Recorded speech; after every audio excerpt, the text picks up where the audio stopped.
नमस्कार दोस्तों, मैं हूं आपका दोस्त मनोज कुशवाहा और आज फिर से हाजिर हो चुका हूं एक नई वीडियो के साथ और एक नई जानकारी के साथ। दोस्तों, आज की वीडियो के माध्यम से मैं जो है आपको जानकारी देने वाला हूं। जैसे कि किसी भी वर या वधू का जो है विवाह होता है तो उन्हें जो है सबसे पहले एक समस्या आ रही है जो कि समग्र आईडी में अपनी पत्नी का नाम ऐड कराने में आ रही है। जी हाँ दोस्तों, बहुत सारे जो दंपत्ति हैं इसीलिए जो है नगर निगम के और ऑनलाइन साइबर कैफे के चक्कर काटते फिरते हैं। उन्हें समझ में नहीं आता है कि हम जो है अपना पत्नी का जो है समग्र आईडी से नाम कटवा के हम अपनी उसकी ससुराल की आईडी में नाम कैसे जुड़वाएं। मतलब कि जो लड़का होता है जिसका विवाह हुआ होता है वह जो है अपना पत्नी का नाम अपनी समग्र आईडी में जुड़वाने के लिए अब जो है बहुत ही परेशान होता है। उसे समझ में नहीं आता है कि हम शुरुआत कहाँ से करें, पहले कौन सा दस्तावेज बनवाएं और किस तरीके से जो है हमारी पत्नी का नाम जो है हमारी समग्र आईडी में जुड़ेगा, और वह जो है भटकता रहता है। तो दोस्तों, आज जो हम आपको पूरी जानकारी स्टेप बाय स्टेप देने वाले हैं। आप जो है वीडियो पे बने रहें और आप जो है वीडियो को स्किप ना करें, नहीं तो आप जो है मेन बात इसमें स्किप कर जाएंगे और आपको जो है इसमें समझ में नहीं आ पाएगा कि आपको जो है अपनी पत्नी का नाम आपकी परिवार आईडी में कैसे ऐड करना है। तो दोस्तों, आइए हम वीडियो शुरू करते हैं और आपको जो है बिल्कुल स्टेप बाय स्टेप शुरुआत कहाँ से आपको करनी है आपकी पत्नी का नाम समग्र आईडी में जोड़ने के लिए पूरी हम जो है स्टेप बाय स्टेप जानकारी आपको बतला देते हैं। तो दोस्तों, आइए हम आपको बतलाते हैं। आप यहाँ पे देख सकते हैं पत्नी का नाम समग्र आईडी में जोड़ने के लिए पूरी प्रक्रिया जो है स्टेप बाय स्टेप हम बतला रहे हैं। तो जैसा कि दोस्तों हम सभी को मालूम, हमारी समग्र आईडी कुछ इस प्रकार से हमें देखने के लिए मिलती है, जिसमें कि हमारे प्रत्येक सदस्य का जो है नाम यहाँ पे रहता है, जितने भी परिवार के सदस्य हैं। अब इसमें हमारे पास समस्या यह जा रही है, जैसे लड़की की विवाह हुआ है और उसे अपनी पत्नी का नाम जो है समग्र आईडी में ऐड कराना है, तो वह जो है नगर निगम और ऑनलाइन साइबर कैफे के चक्कर काटता फिरता है और बहुत ही कई महीने बीत जाते हैं, वह जो है अपनी पत्नी का नाम समग्र आईडी में नहीं जुड़वा पाता है। तो दोस्तों, आइए हम आपको बताते दें कि पहला आपको क्या काम करना है। ये वाला जो आप देख रहे हैं, आपको सबसे पहले क्या करना है, सबसे पहले अपनी पत्नी की मायके की जो समग्र आईडी है उसमें केवाईसी करना है। मतलब कि आपकी जो पत्नी है उनका मायके में जो समग्र आईडी है, तो सबसे पहले उनकी जो परिवार आईडी में आपकी पत्नी का नाम जुड़ा हुआ है उसी आईडी में जो है आपको केवाईसी करवा लेना है। केवाईसी मतलब कि आपका जो पत्नी का आधार कार्ड है उनकी समग्र आईडी में केवाईसी करवा लेना है। और यह केवाईसी क्यों करना है दोस्तों, क्योंकि आपको सबसे पहले जब केवाईसी करवा लेंगे तो आपके जो पत्नी की समग्र आईडी उसके माध्यम से जो है आपको मूल निवासी बनवाना होगा, ताकि आपकी पत्नी के आधार कार्ड में आपके उसके ससुराल का पता आ जाए और उसके पति का नाम जुड़ जाए, है ना। तो आपको क्या करना है, पहले स्टेप में सबसे पहले आपको अपनी पत्नी के मायके की समग्र आईडी में केवाईसी करवा लेना है, उसका आधार कार्ड लिंक करवा देना है। अब दोस्तों, दूसरा काम क्या करना है आपको, तो आप ये वाला ऑप्शन देख सकते हैं। दूसरा काम आपको ये वाला कर लेना है। जैसे मान लीजिए आपकी पत्नी दूसरे जिले की है, तो आपको आपके पार्षद कार्यालय में जाकर पार्षद के लेटर हेड में जो है लड़के के ससुराल का जो है पता लिखवा लेना। मतलब कि जहां लड़की की शादी हुई है, मतलब जो लड़की का ससुराल है, तो पति को क्या करना है, अपने जिस भी वार्ड के अंतर्गत वह आता है या फिर जिस भी ग्रामीण जिले के अंतर्गत वह आता है, तो अपने सचिव या फिर अपने पार्षद के महोदय के पास जाना है और उन्हें बताना है कि हमारी जो है पत्नी का विवाह हमारे एड्रेस पे हुआ है। तो आपको जो है लड़की का आधार कार्ड और लड़के का आधार कार्ड, मतलब पति पत्नी दोनों का आधार कार्ड लेके जाना है अपने पार्षद के कार्यालय में। मतलब जो लड़की का जो ससुराल पक्ष का एड्रेस है वहाँ के पार्षद के पास जाना है। वह लेटर हेड में यह लिखकर दे देगी कि फलाना व्यक्ति और उनकी पत्नी का नाम ये है, उनका विवाह यहाँ पे हुआ है। तो इस प्रकार से जो आपको लेटर हेड पार्सल लिख के देगा, उसी लेटर हेड को आपको जो है किसी ऑनलाइन साइबर कैफे में ले जाना है या फिर आप चाहें तो नजदीकी लोक सेवा केंद्र में आपको जाना है। तो उस वाले जो है आप लोक सेवा केंद्र में उस लेटर हेड को लेके जाएंगे, तो उसके साथ में आपको आपकी पत्नी की समग्र आईडी जिसमें आपने केवाईसी कराया है और दूसरा आपकी पत्नी का आधार कार्ड और एक पासपोर्ट साइज फोटो, यह लेके आप चाहें तो ऑनलाइन साइबर कैफे चले जाएं या फिर आपको जो है अपने नज़दीकी लोक सेवा केंद्र में जाना है। तो वहां जाके आपको जो है एक मूल निवासी बना लेना है। जी हाँ दोस्तों, आपको सेकेंड स्टेप में क्या करना है, लड़की का जो है एक मूल निवासी बनवा लेना है, जिसमें कि लड़की का यहाँ का उसके ससुराल का पता मूल निवासी में आपको चढ़ा लेना है, जो कि आप लेटर हेड में पहले ही लिखवा चुके हैं पार्षद महोदय से, वही पता आपको इसमें चढ़वा लेना है। और दूसरा है जो पति का नाम है, अभी क्या है लड़की के पिता का नाम उसमें चढ़ा हुआ होता है उसके आधार कार्ड में, तो आपको जो है पिता का नाम कटवा के आप जो मूल निवासी बनवाएंगे तो उसमें जो है आपका लड़की का पति का जो है यहाँ पे आपको नाम चढ़वा लेना है। मतलब आपको समझ लेना है कि आप जो मूल निवासी बनवाएंगे तो उसमें लड़की का ससुराल का एड्रेस आपको लिखवा लेना है मूल निवासी में, और दूसरा जो है लड़की का पिता का नाम हटवा के लड़की के पति का नाम आपको ऐड करवा लेना है। ठीक है दोस्तों, आपको समझ में आ गया होगा। आप जो तीसरा स्टेप ये करेंगे, आप जैसे आप पार्षद के पास से लेटर हेड बनवा ली है, तो तीसरा जो है पार्षद द्वारा दी हुई लेटर हेड और लड़की की समग्र आईडी और आधार कार्ड और फोटो को ले जाकर आपको ऑनलाइन या फिर लोक सेवा केंद्र से, जैसा हमने बताया, आपको एक मूल निवासी बनवा लेना है। आप मूल निवासी बनवा लेते हैं, मूल निवासी बन जाने के बाद आपको क्या करना है, जैसा हमने आपको बताया, मूल निवासी के माध्यम से लड़की के आधार कार्ड में लड़की के ससुराल का पता, जी हाँ दोस्तों, लड़की के ससुराल का पता आपको ऐड करवा लेना है मूल निवासी में। जैसे ही बन जाता तो लड़की के आधार कार्ड को आपको आधार सेंटर में ले जाके लड़की के ससुराल का पता मूल निवासी के माध्यम से आप अपडेट करवा लेंगे, और आधार कार्ड में जो है लड़की का पिता का नाम कटवा के आपको जो है पति का नाम आधार कार्ड में जो है अपडेट करवा लेना है। तो ये सब जो है आपको समग्र आईडी में नाम जुड़वाने से पहले कर लेना है। और जैसे ही आपका जो आपकी पत्नी है उसमें आपका यहाँ का पता चढ़ जाता है और आपका मतलब पति का नाम उसके आधार कार्ड में ऐड हो जाता है, उसके बाद आपको क्या करना होगा आइए हम बतला देते हैं। दोस्तों, आप जैसे आपकी पत्नी के आधार कार्ड में आपका ससुराल का पता, जो लड़की का ससुराल का पता है, वह चढ़ जाता है और पति का नाम चढ़ जाता है, उसके बाद दोस्तों आपको जो है अब पड़ेगी यहाँ पे आवश्यकता मैरिज सर्टिफिकेट की। जी हाँ दोस्तों, अब जो है आपको मैरिज सर्टिफिकेट की आवश्यकता पड़ने वाली है, क्योंकि अब जैसे आप ऑनलाइन के माध्यम से अपनी पत्नी का नाम उसके मायके से कटवा कर यहाँ चढ़वाने की प्रोसेस करेंगे, आप चाहे ऑनलाइन साइबर कैफे में जाएं या फिर आप अपने नज़दीकी नगर निगम कार्यालय में जाएं, तो वहाँ दोस्तों आपसे जो है अब आपकी पत्नी का नाम आपकी समग्र आईडी में चढ़वाने के लिए मैरिज सर्टिफिकेट की मांग की जाएगी। इसके बिना जो है आपकी पत्नी का नाम आपकी समग्र आईडी में नहीं चढ़ने वाला है। तो अब आपके मन में आ रहा होगा हम मैरिज सर्टिफिकेट कहाँ से बनवाएं, कौन कौन से इसमें दस्तावेज हमें लगने वाले हैं, तो उसकी भी हम जो है आपको इस वीडियो में पूरी जानकारी देने वाले हैं। दोस्तों, आप वीडियो को स्किप ना करें और वीडियो पे आप बने रहें। हम जो है आपको पूरा स्टेप बाय स्टेप इसमें जानकारी बता दे रहे हैं आप मैरिज सर्टिफिकेट कैसे बनवा सकते हैं। तो सबसे पहले आप देख सकते हैं मध्य प्रदेश में मैरिज सर्टिफिकेट बनवाने के लिए कौन कौन से दस्तावेज लगते हैं, आपको समझ लेना है। यदि आप जो है अपना मैरिज सर्टिफिकेट बनवाना चाह रहे हैं, क्योंकि आपको पत्नी का नाम समग्र आईडी में यदि जुड़वाना है उसकी ससुराल में, तो आपको इसमें मैरिज सर्टिफिकेट की आवश्यकता पड़ने ही वाली है। इसमें आप देखिए दूल्हा और दुल्हन के 4 पासपोर्ट साइज के फोटो, मतलब कि जो लड़का है उसके भी 4 इसमें पासपोर्ट साइज के फोटो लगने वाले हैं, और आपकी जो दुल्हन है उनकी भी जो है 4 पासपोर्ट साइज के फोटो लगने वाले हैं। तो यह चीज़ आपको अच्छे से नोट करके लग लेनी है। तो पहला दस्तावेज आपको है दूल्हा और दुल्हन के 4 जो है आपको पासपोर्ट साइज के फोटो यहाँ पे लगने वाले हैं। यदि आपके पास फोटो नहीं है तो आप जो है फोटो खिंचवा लें। और आपको अगला क्या दस्तावेज लगने वाला है दोस्तों मैरिज सर्टिफिकेट के लिए, उसकी भी हम आपको जानकारी दे देते हैं। तो देख सकते हैं जन्म तिथि का प्रमाण पत्र, इसमें जो है आप जन्म प्रमाण पत्र या फिर कक्षा 10वीं या फिर हाई स्कूल या फिर हायर सेकेंडरी स्कूल की मार्कशीट लगा सकते हैं। मतलब कि इसमें जो है मैरिज सर्टिफिकेट के लिए आप जो है तो कक्षा आपके पास कक्षा 10वीं की मार्कशीट अवेलेबल हो, या फिर आपके पास कक्षा 12वीं की मार्कशीट अवेलेबल हो, या फिर आपके पास आपका जन्म प्रमाण पत्र हो, तो आप जो है इन किसी एक का, चाहे कक्षा 10वीं या कक्षा 12वीं या फिर अपने जन्म प्रमाण पत्र की जो है आपको फोटो कॉपी करा के रख लेनी है। वह भी जो है आपको आपके मैरिज सर्टिफिकेट बनवाने में लगने वाला है। अब दोस्तों यहाँ पे आप देख सकते हैं पहचान का दस्तावेज, मतलब आईडी प्रूफ भी चाहिए है।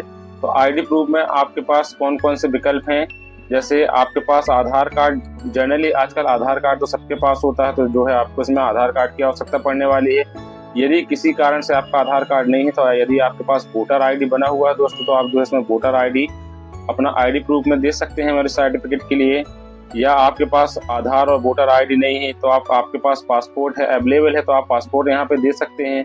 और मान लो आपके पास पासपोर्ट भी अवेलेबल नहीं है तो आप जो है आपका ड्राइविंग लाइसेंस। जी हाँ दोस्तों, यहाँ आपके पास आईडी प्रूफ के लिए 4 आपको ऑप्शन देखने के मिल रहे हैं। पहला जो है आपका आधार कार्ड हो गया, आधार अवेलेबल नहीं तो आप अपना वोटर आईडी कार्ड दे सकते हैं, और वोटर आईडी कार्ड भी आपके पास अवेलेबल नहीं है तो आप जो है पासपोर्ट यदि आपके पास हो तो आप अपना पासपोर्ट भी दे सकते हैं आईडी के रूप में। या फिर आप अपना ड्राइविंग लाइसेंस भी दे सकते हैं। तो आपको यह देख लेना है, पहचान दस्तावेज में आपको आधार कार्ड, वोटर आईडी, पासपोर्ट या फिर ड्राइविंग लाइसेंस की आवश्यकता पड़ने वाली है।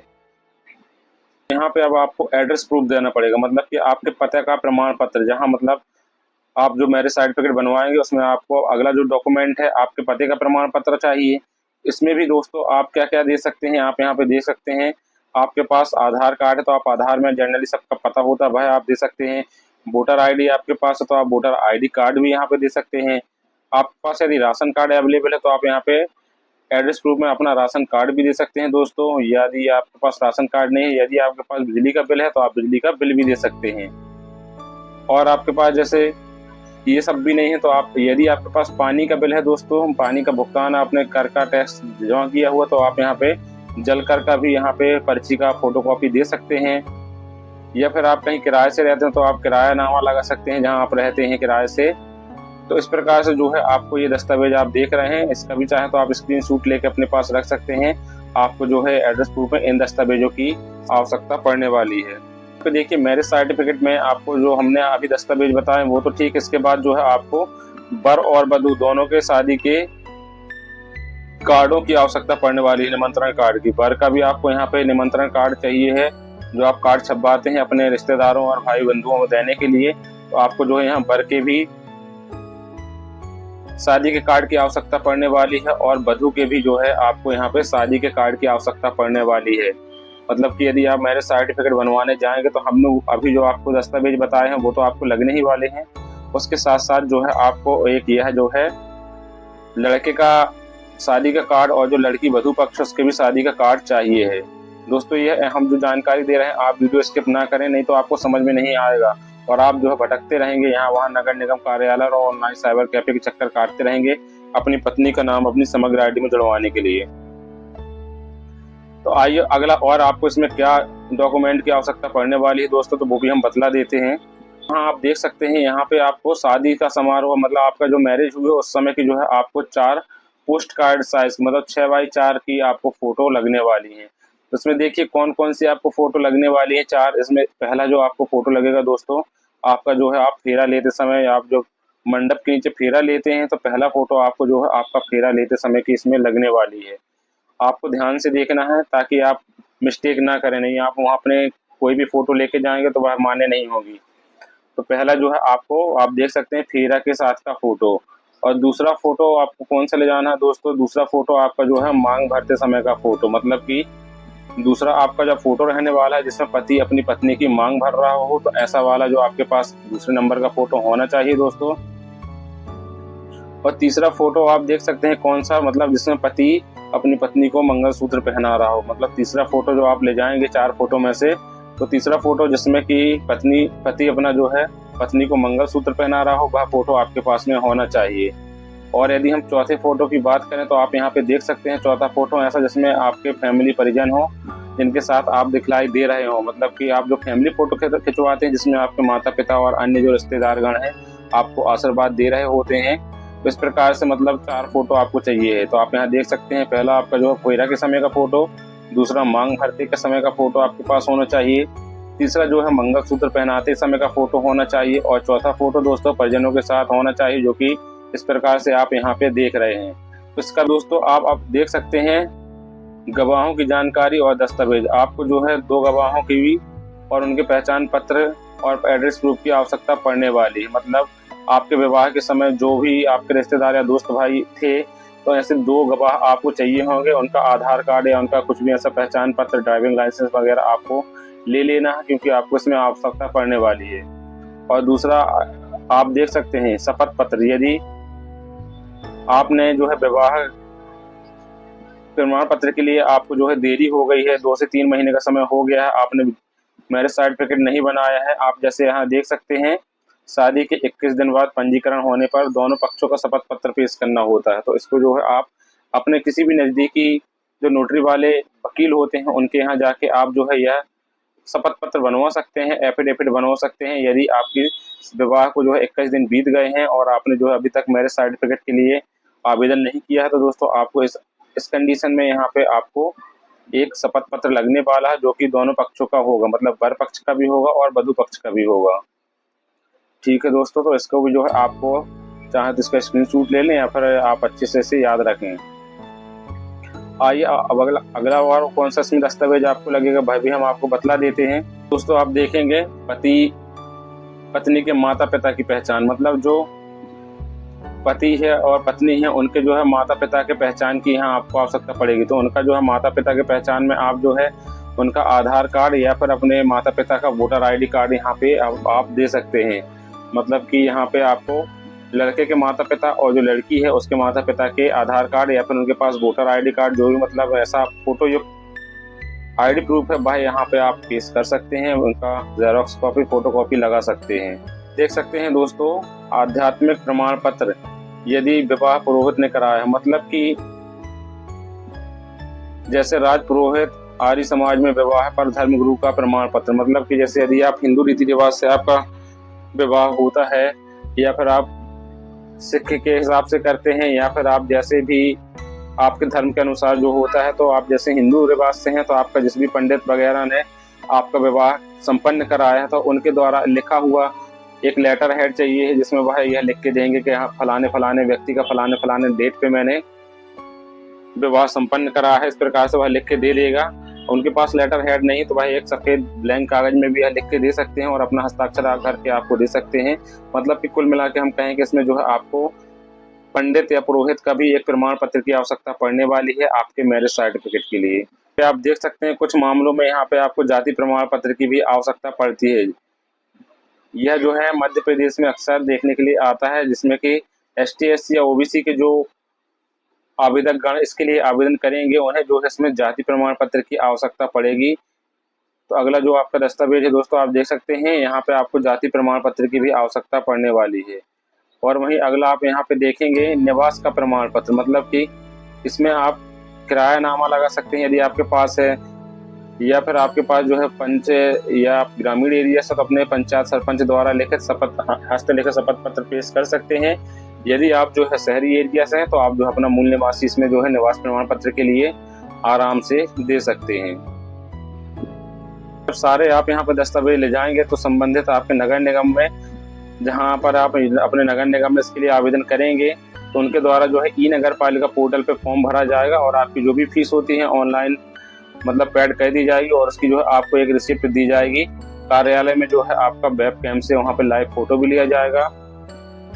इस प्रकार से दोस्तों आपको जो है इतना दस्तावेज तैयार करके रख के अपने नगर निगम कार्यालय में चले जाना है और उनसे बतला देना है कि हमें जो है अपना मैरिज सर्टिफिकेट बनवाना है। जैसे ही आपका मैरिज सर्टिफिकेट बन जाता है तो वह मैरिज सर्टिफिकेट लेके आपको अपने नगर निगम कार्यालय में जाना है, जहाँ से आपकी पत्नी का नाम आपकी समग्र ID में चढ़ा दिया जाएगा। तो दोस्तों इतना जो हमने आपको वीडियो में बताया है यह सारी प्रोसेस आपको करनी होगी।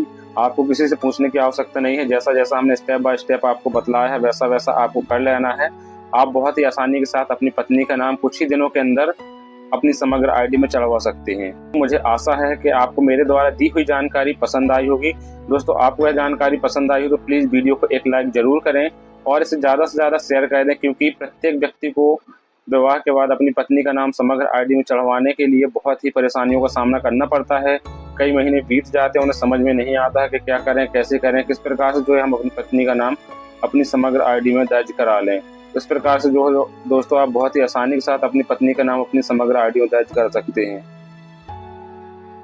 दोस्तों आपको यह वीडियो पसंद आया हो तो ज़्यादा से ज़्यादा शेयर कर दें और आपने अभी तक आपके अपने चैनल बिग थिंक बड़ी सोच को सब्सक्राइब नहीं कर रखा तो प्लीज़ सब्सक्राइब भी कर लीजिए, क्योंकि हमारे चैनल पर ऐसे ज्ञानवर्धक भरे वीडियो, सरकारी योजनाओं से भरे वीडियो, रिक्वायरमेंट्स से भरे वीडियो रोज ही आया करते हैं। तो धन्यवाद दोस्तों, हम मिलते हैं फिर से एक नई वीडियो के साथ और एक नई जानकारी के साथ।